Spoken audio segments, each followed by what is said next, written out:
आप सभी का हमारे यूट्यूब चैनल पर एक बार फिर से स्वागत है। आज हम जिस सब्जेक्ट की चर्चा करेंगे आप लोगों से वो है मैथमेटिक्स।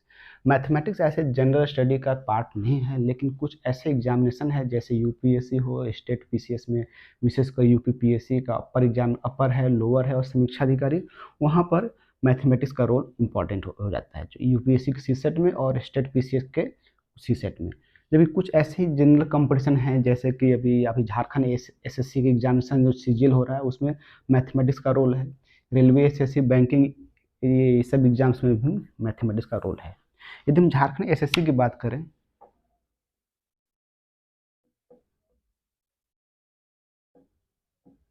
अभी झारखंड एसएससी के जो एग्जाम्स हो रहे हैं उसमें प्रीलिम्स में जो है 120 क्वेश्चंस में से 20 क्वेश्चन मैथमेटिक्स पूछे जाएंगे। जबकि जब एग्जाम्स होगा तो उसमें 150 में से 20 क्वेश्चन मैथमेटिक्स का क्वेश्चन पूछेंगे। ठीक है, तो इस मैथमेटिक्स को हम लोग नकार नहीं सकते। मैथमेटिक्स को हम छोड़कर हम कंपटीशन को क्रैक नहीं कर सकते, है ना। इसलिए मैथमेटिक्स पर भी ध्यान देना अति आवश्यक है। आज हम लोग मैथमेटिक्स के सिर्फ और सिर्फ सिलेबस का अध्ययन करेंगे कि मैथमेटिक्स के अंतर्गत हम लोग क्या क्या चीज़ पढ़ना है और क्या क्या चीज़ छोड़ना है। ठीक है ना। हम मैथमेटिक्स में से बहुत सारे टॉपिक है, लेकिन सारे टॉपिक को पढ़ना नहीं है। जो इम्पोर्टेंट टॉपिक हैं उसी पर हम चर्चा करेंगे। हम आपसे बताते हैं कि मैथमेटिक्स ये जो क्लासेस है विशेषकर उन बच्चों के लिए है, उन फ्रेंड्स के लिए है जिनका मैथमेटिक्स कमज़ोर है ना। जो मैथमेटिक्स जिनके लिए समस्या बनी रहती है, जो मैथमेटिक्स के लिए लगातार संघर्ष करते हैं, फिर भी मैथमेटिक्स में अच्छे वो मार्क्स नहीं ले पाते हैं या मैथमेटिक्स के कारण उनकी सफलता रुक जाती है ना। इसलिए ये क्लास विशेषकर उन्हीं लोगों के लिए है ना, जिनका मैथ अच्छा है तो वो इसको रिवीजन कर सकते हैं, लेकिन जिनका मैथमेटिक्स बहुत ही खराब है ना, पुअर है, तो इसको हम लोग उन लोग को इस वीडियो को देखकर अपने आप में सुधार कर सकते हैं, है ना।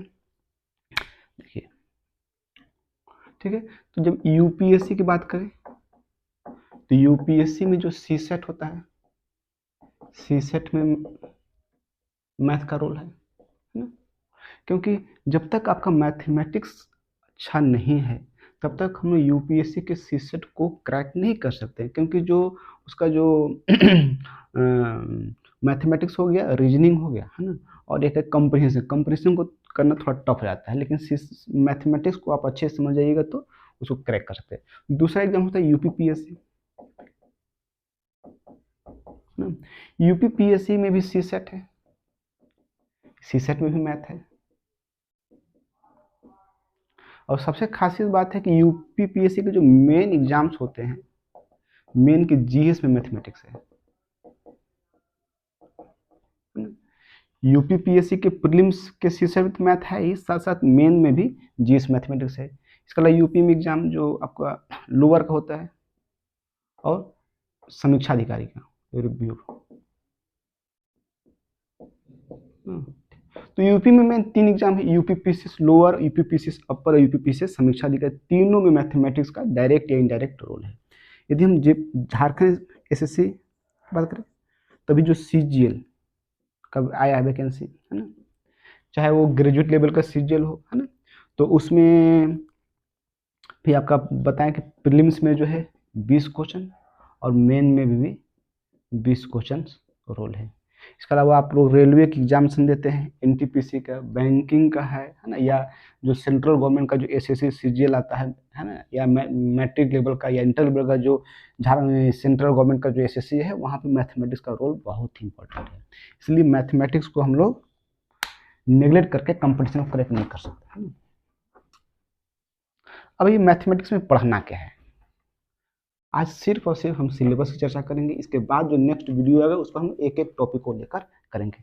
मुश्किल से हमें लगता है कि 25 25 से 30 क्लास में आपका मैथमेटिक्स जो है पूरा, जो आपको एग्जाम्स के दृष्टिकोण से इम्पोर्टेंट है, जिससे प्रश्न पूछे गए हैं या जिससे पूछने की संभावना है, वो 25 से 30 जो आपका मैथमेटिक्स पर जो वीडियो बनेंगे उसमें सारी चीज़ कवर हो जाएंगे।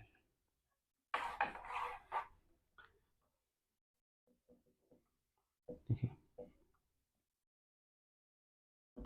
मैथमेटिक्स के तहत जो सबसे इम्पोर्टेंट जो टॉपिक है वो अंकगणित,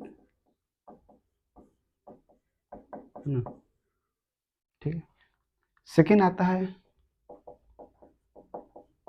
बीजगणित, थर्ड है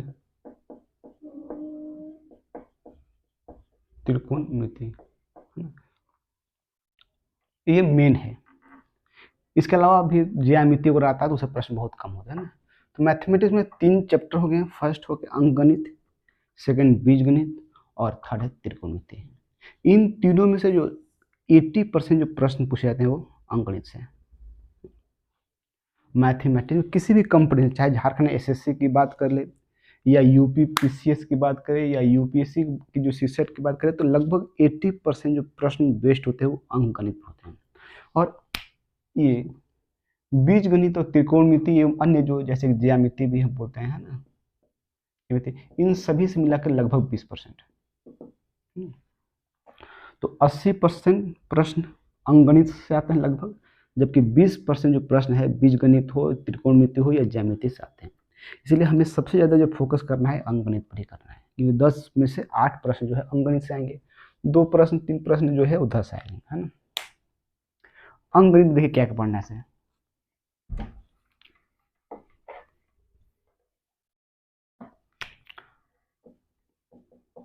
अंक गणित, देखिए अंक गणित में भी बहुत सारे टॉपिक है, लगभग 30-40 टॉपिक हैं, लेकिन सारे टॉपिक्स को हमें नहीं पढ़ना। वैसे उन टॉपिक पर भी हम पढ़ेंगे या चर्चा करेंगे, है ना, जो कि एग्जाम्स के दृष्टिकोण से इम्पोर्टेंट है और जो हमेशा प्रश्न किसी न किसी रूप में बनते आए, है ना। फर्स्ट टॉपिक आपका है महत्तम समापवर्तक, इसको HCF बोलते हैं, एवं लघुत्तम समापवर्तक LCM। ये एक ऐसा टॉपिक है जिससे हमेशा प्रश्न बने हैं, हमेशा किसी न किसी रूप में LCM से HCF से हमेशा प्रश्न बने हैं, ये इसलिए ये एक इम्पॉर्टेंट टॉपिक है। सेकंड टॉपिक आपका है एवरेज, औसत, है ना, औसत है। हम लोग अपना मार्क्स में निकालते हैं कि 6 सब्जेक्ट है, 6 सब्जेक्ट में किसी में 60, किसी में 50, किसी में 40, किसी में 80, किसी में 90 आया है, तो हम लोग उसका औसत कैसे निकालते हैं ना। सेकंड हो गया औसत हो गया। थर्ड होता है संख्याओं पर आधारित प्रश्न, है ना, नंबर बेस्ड सिस्टम होते हैं, प्रश्न होते हैं, क्वेश्चन, है ना। फर्स्ट महत्तम समापवर्तक एवं लघुत्तम समापवर्तक, सेकंड औसत, थर्ड संख्याओं पर आधारित प्रश्न हो गया, है ना। फोर्थ है आयु संबंधी प्रश्न,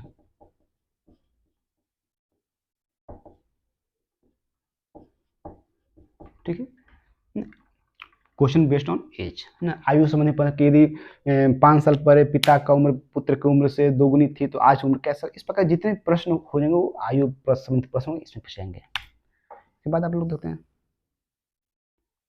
ठीक है,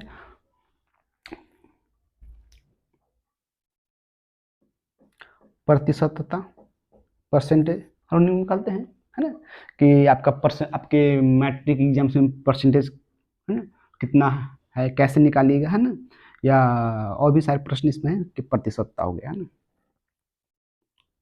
बहुत ही इंपॉर्टेंट लाभ हानि, लाभ एवं हानि, है ना, कि यदि किसी वस्तु का क्रय मूल्य 100 रुपया है और उसको विक्रय मूल्य 120 रुपया है, तो लाभ हुआ या हानि हुआ। लाभ हुआ तो कितना प्रतिशत हुआ, हानि हुआ तो कितना प्रतिशत। ये सारे जो हम लोग टॉपिक देखेंगे लाभ एवं हानि में देखेंगे। बस अनुपात एवं समानुपात, है ना, ये भी जो है एक इम्पोर्टेंट टॉपिक है आपका, ना, मैथमेटिक्स का। साझा, पार्टनरशिप, ठीक है, कि 2 व्यक्ति हैं, एक बिजनेस को शुरू करते हैं जिसमें दोनों का हिस्सा 3:5 के अनुपात में है। यदि एक व्यक्ति और जुड़ जाता है उसमें तो इसका जो परिणाम क्या होगा कि यदि वो तीनों अलग अलग मात्रा पूंजी एक अनुपात में निकालते हैं तो उनका प्रॉफिट में कितना कितना हिस्सेदारी होगा। ये सारे प्रश्न जो होंगे साझा संबंधी प्रश्न इसमें पढ़ेंगे। समय एवं कार्य, कि 5 श्रमिक जो है एक खेत को 3 दिन में जुताई करते हैं, तो 7 श्रमिक आ जाए तो उस खेत को कितने दिन में जुताई करेंगे? इस प्रकार का जो प्रश्न है समय एवं कार्य में हम देखेंगे। समय एवं दूरी, ये बहुत इंपॉर्टेंट है, इसमें लोग थोड़ा सा समस्या आती है ना। तो टाइम एंड वर्क हो गया, टाइम एंड डिस्टेंस हो गया। इसके बाद प्रश्न एक जो पूछते हैं आपको, रेल, रेल से संबंधित प्रश्न होंगे, ना कि यदि कोई रेल जो है 50 किलोमीटर प्रति घंटा के स्पीड से चल रही है और तो एक व्यक्ति को कितना, है ना, कितना समय में वो पार कर जाएगी। या एक किसी रेल का जो गति है वो 60 किलोमीटर प्रति घंटा है और प्लेटफॉर्म की लंबाई आपको 2 किलोमीटर है, तो उस रेल उस प्लेटफॉर्म कितने समय में पार कर जाएगी। ये सारे प्रश्न जो है रेल संबंधित प्रश्न होते हैं।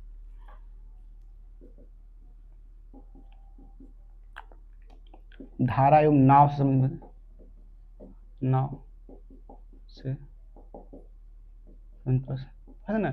यदि कोई नाव धारा की दिशा में चलती है तो उसकी चाल कैसे, उसका चाल का क्या होगा, स्थिति होगा। यदि कोई नाव धारा के विपरीत दिशा में चलती है तो उसका चाल पर क्या प्रभाव पड़ेगा, है ना। ये सारे प्रश्न है, ठीक है। तो टाइम एंड वर्क हो गया, टाइम एंड डिस्टेंस हो गया, ट्रेन से रिलेटेड प्रश्न हो गया, और बोट एंड उसके जो धारा है ना। इंपॉर्टेंट टॉपिक आपका साधारण ब्याज है, साधारण ब्याज, ठीक है। सिंपल इंटरेस्ट, साधारण ब्याज से भी प्रश्न हमेशा पूछे जाते रहे हैं। चक्रवृद्धि ब्याज,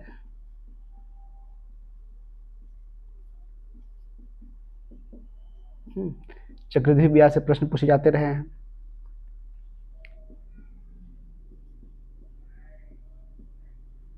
क्षेत्रफल और आयतन, ये मेजर टॉपिक है। अंक गणित, जिसमें एग्जामिनेशन में आपको लगभग 80% प्रश्न अंक गणित से पूछे जाते हैं। इसमें से ये जो टॉपिक है 1 2 3 4 5 6 7 8 9 10 11 12 13 14 15 16, ये 16 टॉपिक है जिस पर हमें अपना कमांड करना है। इन यदि 16 टॉपिक पर आप कमांड कर लीजिएगा तो ये मान कर चलिए कि मैथमेटिक्स में जो अंक गणित है, जिसमें से लगभग 80 प्रश्न पूछे जाते हैं, आप सारे प्रश्नों को आप क्रैक कर सकते हैं। कभी कभी हो सकता है 1-2 क्वेश्चन आपसे छूट जाए, लेकिन उम्मीद है कि सारे प्रश्नों को आप लोग क्रैक कर लीजिएगा, ठीक है। तो 80% अंक गणित से पूछे जा रहे हैं, जिसमें ये टॉपिक है। सेकेंड जो आपका जो 20 प्रश्न थी, है ना, जो 20% प्रश्न जिनसे पूछे जाते हैं, है ना, इसमें था आपको बीजगणित, है ना, जिसमें पढ़ते हैं कि a प्लस बी का होल स्क्वायर क्या होता है, a प्लस बी का होल क्यूब क्या होता है, a प्लस बी प्लस सी का होल स्क्वायर क्या है, ए क्यू माइनस बी क्यू क्या होता है, ए क्यू प्लस बी क्यू क्या है। ये सारे जितने भी है ए बी सी से इस प्रकार से रिलेटेड जो हो गया, ये सारे बीजगणित में आएंगे। बीजगणित से भी प्रश्न जो है 1-2 क्वेश्चन रखते हैं, है ना। इसके बाद आपको आएगा त्रिकोणमिति। त्रिकोणमिति जो हम मैट्रिक क्लास में पढ़ते हैं कि ऐसे होता है, ये लंब हो गया, ये आधार हो गया, ये कर्ण हो गया, है ना, एल हो गया, बी हो गया, एच हो गया, जिसमें बोलते हैं कि L square plus B square H square जो पढ़ते हैं ना, तो ये सारा में त्रिकोणमिति माध्यम से पढ़ेगा, है ना। उन्नयन कोण, उच्चयन कोण, ये सारे चीज है हम लोग त्रिकोणमिति पढ़ेंगे, है ना। इसके बाद होता है ज्यामिति, है ना। ज्यामिति से भी कुछ एंगल के बारे में पढ़ेंगे। तो ये जो है मेजर 80% प्रश्न जो है अंकगणित से पूछेंगे, 20% प्रश्न जो है बीजगणित से पूछे जाएंगे, है ना।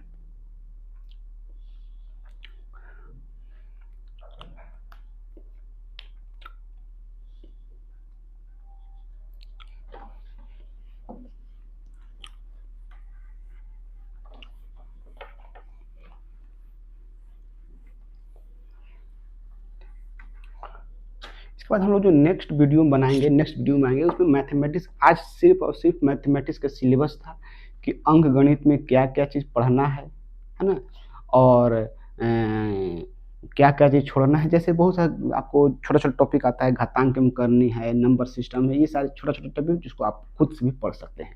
नहीं तो बाद में फिर जब ये सारे चैप्टर खत्म हो जाएंगे तो उसको हम लोग संक्षिप्त में एक या दो वीडियो में उसको समाप्त कर देंगे, है ना। तो नेक्स्ट वीडियो में जो हम लोग देखेंगे वो महत्तम समापवर्तक एवं लघुत्तम समापवर्तक, लघुत्तम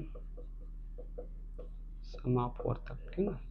ये नेक्स्ट वीडियो में देखेंगे HCF क्या है, HCF क्या कैलकुलेशन कैसे होता है, LCM क्या है, LCM का कैलकुलेशन कैसे होता है, प्रीवियस ईयर में जो प्रश्न पूछे गए उसका भी हम लोग चर्चा करेंगे कुछ क्वेश्चंस को, और कुछ क्वेश्चन आपको हम देंगे भी, आप उसको सोल्व कीजिएगा। इसके लिए आप लोग जो बुक लीजिए, जो मैथमेटिक्स के लिए जो बुक लीजिए, आपको RS अग्रवाल का है ना, RS अग्रवाल का है, ठीक ना।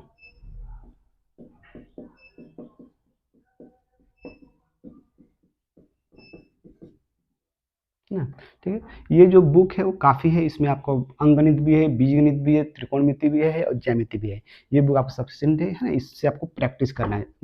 जितना अधिक से अधिक प्रैक्टिस कीजिएगा वो आपके लिए उतना ही अच्छा होगा, उतना ही आपका स्पीड और बढ़ेगा। और यहाँ जो भी हम लोग पढ़ेंगे कॉन्सेप्ट को पढ़ेंगे, है ना, कॉन्सेप्ट पढ़ेंगे। हम लोग बहुत ज़्यादा जो है वो ट्रिकी पढ़ने जाएंगे, है ना। कॉन्सेप्ट क्लियर रहेगा तब सारा प्रश्न अपने आप बन जाएगा, टाइम ही नहीं लगेगा। ठीक है फ्रेंड्स, आगे हम लोग नेक्स्ट वीडियो में महत्तम समापवर्तक या लघुत्तम समापवर्तक मिलते हैं, ठीक है। तब तक के लिए आप सभी को धन्यवाद, थैंक यू।